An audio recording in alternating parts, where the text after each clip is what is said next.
Coucou, j'espère que vous allez bien. Aujourd'hui je vous retrouve pour une nouvelle vidéo en cette nouvelle année 2021. Est-ce que je vous ai déjà souhaité la bonne année en face cam? Je ne pense pas. Je suis pas la meilleure pour faire ça. J'ai juste envie de vous souhaiter la santé et surtout de réaliser vos projets, les prendre dans vos mains et les réaliser. C'est tout ce que je vous souhaite. Honnêtement, avant la vidéo, je me suis dit ok, première vidéo face cam de 2021. Viens Léa, on fait quelque chose de cute, on s'habille bien. J'ai commencé, puis j'ai juste enfilé un pull. Typique Léa. Mais donc aujourd'hui, je vais vous retrouver pour faire la vidéo mes favoris du mois. Mes favoris du mois de décembre et du mois de janvier. Je pense que ça va être une vidéo 2 en 1 parce que ça passe beaucoup trop vite. Beaucoup trop vite. Laissez-moi s'il vous plaît mettre en premier favori mes concours que j'ai fait et qui sont encore en train d'être faits sur mon Instagram en fait du mois de décembre et de janvier. Je vous ai fait une série de concours qui s'appelait le Starter Pack Léa JPLF. En gros c'est une série de concours qui me correspondent à 100%.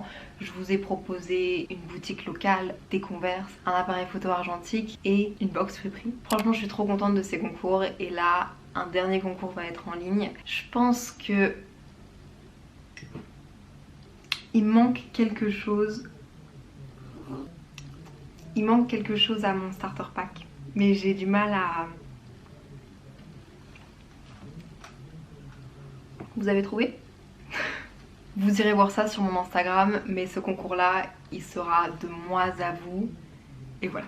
Donc mon premier favori, ma série de concours que j'ai appelé Starter Pack Léa JPLF, que j'ai adoré faire, que vous avez adoré suivre. Vous m'avez retrouvé dans chacun des concours et c'était vraiment mon but. On le refera parce que les concours ont cartonné et vous avez été énormément à participer.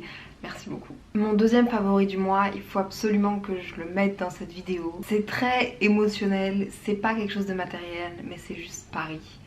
Je suis retournée à Paris, ça faisait très longtemps que j'avais plus passé autant de temps à Paris. Je suis arrivée le 1er janvier à Paris et je suis restée pendant 8 jours dans un appartement, donc j'étais toute seule. Il y avait le couvre-feu, c'est pas grave. La journée, je passais du temps, je voyais mes amis à l'extérieur, j'ai pu profiter d'eux en faisant attention aux restrictions. J'ai pu revoir mes amis que j'avais plus vus depuis tellement longtemps. Je pense qu'en fait la ville de Paris...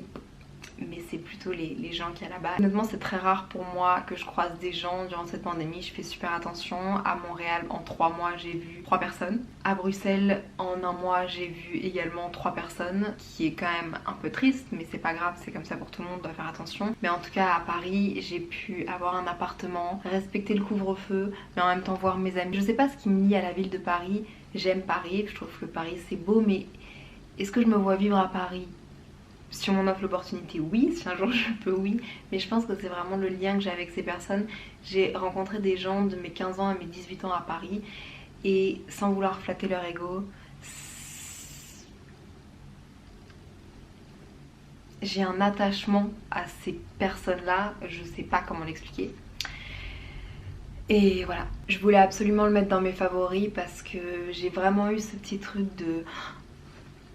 Quand je suis partie de Paris, j'ai pleuré et je suis hyper reconnaissante d'avoir pu aller à Paris pour profiter de ces personnes-là que j'aime un peu beaucoup. Maintenant on va reprendre les bonnes vieilles habitudes et je vais vous faire des catégories. La première catégorie est une catégorie assez exceptionnelle, la catégorie électronique. Parce que j'ai l'honneur de vous dire que nous commençons extrêmement bien l'année puisque cette vidéo est sponsorisée. Vous avez bien entendu, la première de ma chaîne et pas par n'importe quoi. Parce que nous on fait pas les choses à moitié. Le mois dernier, j'ai reçu un mail de Dell et de Intel qui me disait « Léa, on a envie de faire une campagne et le but de notre campagne, c'est d'encourager les jeunes talents, les jeunes créateurs à poursuivre dans leur passion, à se dépasser. Et est-ce que tu voudrais tester notre ordinateur? Est-ce que tu voudrais toi aussi t'en servir et faire quelque chose ?» Et comment vous dire que cette campagne m'a tellement plu que je me suis dit « Mais attends, c'est un message pour que moi aussi je me dépasse ». Et donc je me suis dit « Et si j'apprenais un nouveau logiciel de montage ?» J'ai pu tester cette bête qui est le nouvel ordinateur Dell XPS 13. Moi qui fais du montage partout, n'importe où, n'importe quand, j'ai besoin toujours d'un ordi qui soit petit, qui soit léger, mais j'ai évidemment besoin d'un écran assez grand parce que vous vous en doutez, moi qui fais beaucoup de montage vidéo, j'ai besoin d'avoir un truc assez grand. Autant vous dire que je suis bien placée pour vous en parler parce que je l'utilise partout. j'ai fait énormément de montage vidéo dans la voiture et j'utilise des logiciels qui sont hyper prenants. J'ai eu aucun problème d'autonomie de batterie, j'ai eu aucun problème de puissance et c'est parce que si vous y connaissez un peu, il a le nouveau processeur Intel de la 11e génération. Et puis c'est des prises Thunderbolt, donc ça c'est bien aussi, plus grande puissance. Bref, le plus important pour moi c'est de vous parler de l'efficacité parce que c'est comme ça que je l'utilise et si vous êtes étudiant ça peut aussi être très bien pour vous. En petit bonus, j'ai été super surprise parce qu'à la reconnaissance faciale et l'empreinte digitale. Bienvenue dans le monde des grands Léa. Je vais vous laisser des informations en barre d'infos si vous voulez en apprendre davantage, mais merci Dell. Je peux aussi vous dire que c'est un peu un rêve de petite fille de travailler avec une marque d'ordinateur telle que Dell parce que quand j'étais petite, je voulais absolument tout essayer les ordinateurs. J'étais obsédée avec ça et me dire que bah là je peux le faire et travailler avec ça, c'est un peu un rêve d'enfant. Dans la catégorie vêtements, je vais vous parler de chaussures. De kickers, oui je sais, ça change, ça va peut-être vous étonner, mais les kickers, je sais pas vous, mais moi ça a été mes chaussures d'enfance, mes chaussures de quand j'étais petite. On m'a toujours dit, Léa, tu portais des kickers, t'étais tout le temps en kickers, mais je trouvais pas ça super attirant. Et là récemment je suis retombée sur les kickers et... Ah moi je les trouve magnifiques hein. Si vous les aimez pas c'est pas mon problème, moi je les adore. Regardez-moi ce modèle ici aussi. Un modèle de Kickers, je suis désolée mais incroyable parce qu'en fait Kickers c'était leurs 50 ans il me semble et donc du coup ils ont fait des collaborations, notamment celle-ci. Purée, ça a été créé en 1970, 1970 Kickers. Ça c'est les modèles classiques, vous savez, avec le petit truc vert et rouge pour connaître sa gauche et sa droite. Que vous dire, j'ai refait une découverte et c'est les chaussures les plus incroyablement confortables du monde entier. Ce modèle-ci là, nous allons passer à une catégorie, qui l'eût cru que cette catégorie existerait dans mes favoris du moment, la catégorie skincare. Parce que j'ai décidé enfin à 21 ans d'adopter une skincare. Je suis pas une grande fan du fait de mettre des trucs sur sa peau et du fait d'avoir une routine et tout. Et récemment on m'a envoyé les produits Rennes. Waouh, hyper agréable, peau sensible, incroyable. Déjà la plupart des emballages sont faits en plastique recyclé ou en tout cas ils essayent de trouver des chouettes alternatives depuis plusieurs années. Ça c'est mes 3 produits préférés. Le baume réparateur de nuit, un baume super crémeux, super mielleux, j'ai l'impression vraiment, je sais pas comment vous le dire mais le lendemain j'ai l'impression vraiment... Je pensais pas parler de produits comme ça sur ma chaîne un jour, mais il faut que je vous en parle parce que je les ai trop aimés pour ne pas les mettre dans mes favoris. Ensuite il y a la crème de jour et là c'est l'huile nettoyante, démaquillante, tout ce que vous voulez, elle est incroyable. La plupart des produits sont vegan, ils sont tous cruelty free il me semble et ils sont faits au Royaume-Uni. Passons, parce que je suis gênée de parler de produits pour la peau, je suis pas du tout encore assez professionnelle et assez bien informée sur le sujet. Dans la catégorie Brol, j'ai mis 2 choses qui viennent du même magasin, qui viennent du magasin Rose. J'ai fait un concours avec elle sur Instagram pour lui donner un peu de force et ça a tellement cartonné, j'étais tellement contente pour elle. Je me suis pris un agenda chez elle et honnêtement je pense que c'est le meilleur agenda de toute ma vie. Il y a marqué It's been a long week. C'est dur de trouver des agendas, c'est surtout chiant parce que souvent tu les trouves en plein milieu d'année et il y a déjà la moitié de l'année qui est passée et bref. Là c'est un agenda très différent. En fait vous mettez vous-même la date. Là il y a un planning heure par heure, vous pouvez mettre des notes. Vous pouvez mettre vos objectifs principaux, vos tâches à faire. Depuis que je l'ai, je l'utilise tous les jours parce que du coup je peux faire mes espèces de petites to-do list ici et parfois je les place dans le calendrier heure par heure, parfois non et au moins j'oublie rien quoi. Il y a 384 pages. Je pense honnêtement que c'est l'agenda qu'il me fallait parce que même si j'arrête de l'utiliser pendant disons 2 semaines, 14 jours, c'est pas grave comme il n'y a pas de date, je perds pas mon argent, genre même si je veux l'utiliser l'année prochaine, c'est pas grave. Je l'aime trop, je l'aime trop. J'ai plein de choses de chez Rose que j'adore, mais j'avais aussi envie de vous parler d'un cadeau de Noël que mes parents m'ont offert. C'est ce petit livre là. C'est un livre qui est en anglais, mais je ne lis pas, ok. Je suis pas une grande lectrice, j'ai vraiment des problèmes d'attention. Mais je trouve ça super drôle parce qu'en fait, je l'ai vu à sa boutique et c'est le livre de survie dans les pires scénarios. C'est plutôt un livre anecdotique mais il donne des vrais conseils donc je pense que je vais m'y mettre tout de suite. Par exemple, que faire pour survivre à une attaque de serpent, donc celui-là ça va, et alors vous avez des petites images, que faire, que ne pas faire. Comment se défendre d'un requin, comment perforer une trachée, parce que bah voilà, parfois ça... Imaginez qu'un jour ça vous arrive, et ben au moins vous saurez comment. Comment faire atterrir un avion, et alors vous avez le centre de contrôle ici, avec tous les boutons, que faire, que ne pas faire, comment survivre à un déraillement de train. Comment naviguer sans GPS. Donc il y a quand même des trucs un peu plus légers hein. Mais bref, c'est plutôt un livre anecdotique parce qu'on s'entend, je compte pas apprendre tout ça du tout. Mais je trouvais que ce livre était beaucoup trop cool. beaucoup trop cool pour ne pas l'avoir. Je le vois trop le mettre dans mon appartement et voir quelqu'un genre l'ouvrir à n'importe quelle page. Je sais pas, je trouve ça drôle. Ça peut être un livre de toilette aussi. Là je parle vraiment comme une adulte, hein. Faut que j'arrête. Comme dans toutes mes vidéos favoris du mois, il faut que je vous fasse une catégorie café parce que café, lait d'avoine. Premièrement, à Bruxelles, j'ai pas trouvé mon lait d'avoine de Montréal, mais j'ai un nouveau lait d'avoine, ok? Un lait d'avoine super bien, je vous mets une photo ici. En fait, je l'achète dans un café à Bruxelles. C'est un lait normalement de barista, donc pour faire la mousse de lait, etc., etc. Je l'achète dans un café à Bruxelles, qui est un de mes cafés préférés, qui vend du café extrêmement bon, qu'ils torréfient eux-mêmes. Donc encore une fois, c'est un café qui le fait localement. Il est torréfié pas à Bruxelles, mais dans une ville juste à côté.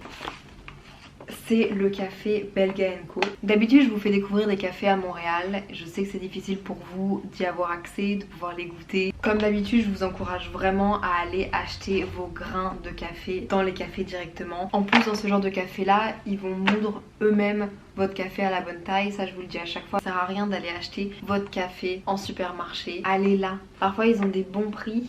Ils ont des cafés qui sont pas trop chers, ils sont meilleurs, ça n'a rien à voir. Et en règle générale, le café du Belga & Co est extrêmement bon parce que ils font des cafés expresso qui sont très petits avec énormément de goût. La façon dont ils font leur cappuccino avec le lait d'avoine, magnifique. Donc moi j'ai pris Éthiopie et l'expresso blend. Ne regardez pas, faut que je vous raconte une anecdote avant, ok? Mes parents ont toujours consommé ici à la maison des capsules Nespresso ou des capsules, vous savez, que vous trouvez en grande surface mais dans une machine Nespresso. Sauf que moi je ne bois plus ce genre de café parce que je préfère beaucoup plus investir dans du café local, juste le goût est meilleur. Et donc du coup ils ont décidé qu'ils allaient nous m'offrir une machine un peu spéciale, ok? J'en avais entendu parler, j'avais très envie de l'essayer. Moi je trouve que c'est un peu comme un jeu. En gros de gros, vous savez, vous avez plusieurs machines à café. Il y a les machines à l'italienne, il y a les percolators, il y a les machines à espresso, il y en a plein. J'aimerais toutes les avoir, mais là je trouve ça super fun parce que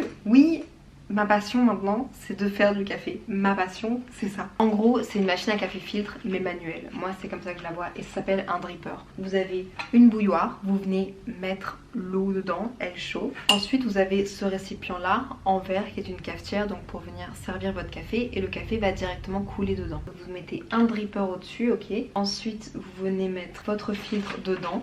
Tac tac tac, vous mettez votre dose de café et ensuite avec ça il y a des techniques que je ne connais pas encore assez bien mais pour venir faire infuser le café et ensuite le café il tombe ici et puis après vous pouvez le servir. Je m'amuse énormément avec ça, vous le savez hein, maintenant c'est une passion. J'aime trop me faire du bon café à la maison, en plus c'est manuel, ça me fait une petite activité du jour après manger, c'est super agréable de faire ça. En plus c'est super drôle parce qu'on dirait clairement un arrosoir donc ça arrive. Oui, il y a des gens qui se font du shopping, qui s'achètent des sacs de luxe. Moi, voilà, je m'achète du matériel pour faire mon café. On peut parler de ma tasse, hein. Optimiste, c'est ce que je nous souhaite d'être pour l'année 2021. Dans ces favoris du moment, j'ai pas vraiment de youtubeurs à vous proposer parce que j'ai tellement passé de temps en famille que j'ai pratiquement pas consommé de YouTube ce mois-ci. Mais par contre, j'ai une catégorie musique. Premièrement, j'ai l'impression qu'elle est dans tous mes favoris du moment. Je vais vous reparler d'Iliona, si vous la connaissez toujours pas. Allez écouter ses sons. Là c'est juste pour vous dire qu'elle va sortir son premier EP qui s'appelle Tristesse le 5 février. J'ai extrêmement hâte. Iliona, j'attends comme ça. On l'écoutera tous ensemble. Certainement que dans mes favoris suivants je vous dirai c'est quoi mon son préféré d'Iliona. En tout cas je suis trop contente de la supporter depuis, on va dire, depuis le début de ces trucs. Trop contente de pouvoir lui apporter mon petit soutien à mon échelle. Et je sais que plus on est, plus ça apporte. Donc je veux absolument vous le partager et vous en parler. Et dernièrement dans mes favoris musique, il faut que je mette les Beatles. Parce que durant tout mon séjour à Paris, chaque matin je me réveillais, je mettais une playlist des Beatles, je les écoutais, je me préparais. Il y a des chansons qui sont très très tristes, il y a des chansons que j'adore, mais si mon dernier vlog est bien sorti, vous aurez entendu les musiques. J'ai un amour fou pour eux en ce moment. Je le dois principalement à mon père, à mon grand-père. Penny Lane, In My Life, mais celle-là on pleure dessus. All My Loving, Hey Jude. Voilà, c'est la fin de cette vidéo. Je suis trop contente d'avoir enfin refait une vidéo face cam. Et si vous avez n'importe quelle idée de vidéo pour moi tant que je suis à Bruxelles, n'hésitez pas à me le dire, que ce soit avec mes parents ou peut-être avec une amie, mais il faut faire attention avec les restrictions donc je sais pas trop. Continuez de prendre soin de vous. Moi je voulais encore une fois remercier d'elle parce que première collaboration de cette chaîne ever. travailler avec une marque comme Dell. Le thème de la campagne, c'est la créativité et pousser les gens dans leur passion et dans leur talent. Je suis totalement pour ce genre de campagne. J'espère que les starter packs, les AJPLF sur mon Instagram vous auront plu. Merci d'être de plus en plus nombreux, ça veut dire énormément pour moi. J'ai trop hâte de voir ce que 2021 va nous réserver tous ensemble. J'ai plein de projets pour vous inclure dedans. On va faire ça tous ensemble. Trouvez-moi un appartement à Paris. Je vous aime.